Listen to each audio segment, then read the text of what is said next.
好，往后，哎，对，好，坐在上面，好。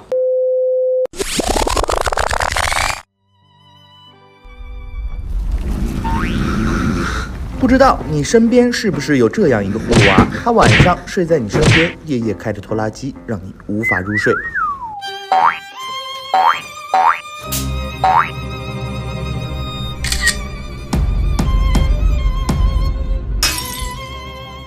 在第 N 次被家属撵下床后，小楼终于下定决心给自己的拖拉机装个消音器。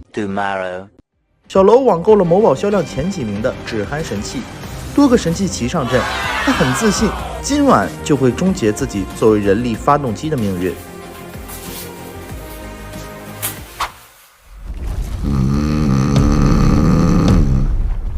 经过查阅大量资料发现，打呼噜可能是呼吸暂停综合症。在好心人的指引下，小楼找到了耳鼻喉科的别医生。睡眠呼吸暂停综合症呢，它是一个就是你反复的一个就是上气道一个阻塞，然后你缺氧，然后对你全身都会有影响。你这个病到底什么程度对你多大影响我现在还是想建议你做一个多导睡眠。然后呢，我们多导睡眠监测呢，我是建议你回去的话，准备换一个宽松的衣服。在中国，约有2%到4%的人患有睡眠呼吸暂停综合症，大约有25%的成年人在某种程度上存在一定的睡眠呼吸暂停的风险。由此可见，睡眠呼吸暂停综合症并不是一个少见的疾病。然而，有些人可能自己感觉不到任何症状，比如果一个人长期独自睡觉没有床伴，那他可能就没有意识到自己打鼾。而疲惫和白天嗜睡也可能被认为是工作太累了或者年纪大了，所以有很多人其实已经有了典型的症状，但自己不知道。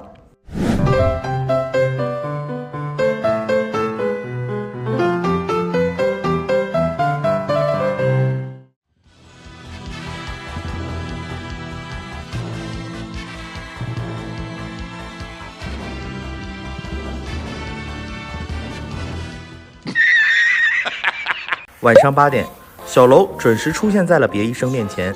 小楼被带进了一个装有监视器的房间，床上有各种睡眠监测装置，医生可以通过仪器上的各项参数判断患者的睡眠情况。这些脑电还有你这个胸腹带或者你的脉仰，可能有点不舒服但是你要尽力睡觉我是建议你换我们的病号服可以。你不舒服吗？没有不舒服。不喜欢这种紧绷的感觉。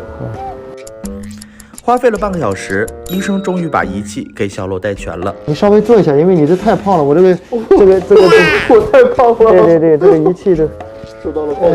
Oh God, please no! 小楼像一个生化人躺在床上。10分钟后，小楼进入了睡眠。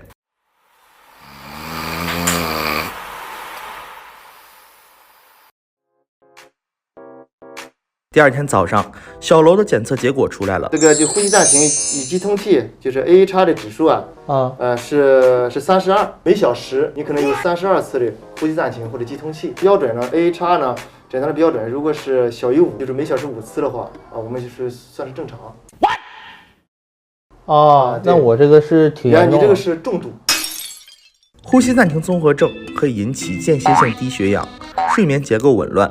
这种长期的慢性缺氧可以导致全身器官多系统的损害，引起高血压、冠心病、心律失常、脑血管病、认知功能障碍、2型糖尿病等。目前小楼已经有了一些慢性缺氧的症状了，但不至于手术，但仍需要干预治疗，否则有猝死风险。一般来讲，我们这个睡眠呼吸暂停就是 OSA 它这个主要的治疗首选是呼吸机。你晚上睡觉的时候，我们有一个呼吸机，然后有一个面罩通过里面一个正压的一个通气然后呢把你的上呼吸道给你撑开然后呢就这样让你氧气能够进去。一晚上最起码要4到6次。好。对于打鼾患者而言，打鼾可能也预示你身体出现了某些问题。虽然通过一些方式可以缓解睡眠缺氧的问题，但是治标不治本。